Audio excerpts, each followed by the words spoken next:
बालभारतीचं यंदाचं हे हीरक महोत्सवी वर्ष आहे। आपण इथे पाहू शकता की बालभारतीची नाळ महाराष्ट्रातला असा एकही विद्यार्थी नसेल, विशेषतः 60 ते 90च्या दशकातला, ज्याची बालभारतीची नाळ जुळलेली नाहीये। आपल्याला सगळ्यांना आठवत असेल की ही जी काही बालभारतीची पुस्तकं आहे, आपण इथेही पाहू शकता, आपल्या लहानपणी ही सगळी पुस्तकं होती। अगदी हे पहिलीचं पुस्तक या ठिकाणी आपण पाहू शकता।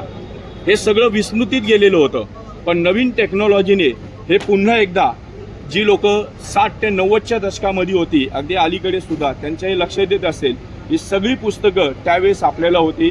जगन, कमल, बघ अशा प्रकारचं ते त्यावेळेची पुस्तकं अतिशय लोकप्रिय होती।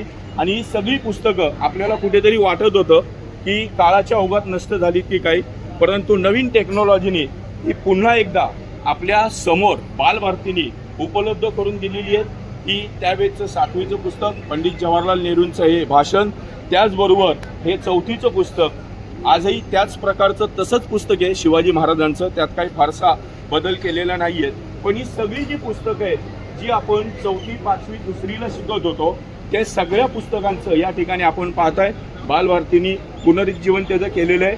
आणि तुम्ही ही पुस्तकं ई बालभारती या वेबसाईटवरती जाऊन बघू शकता आणि भविष्यात ही पुस्तकं तुम्हाला कशी अवेलेबल होतील याचीही बालभारती तरतूद करणार आहे। जय हिंद।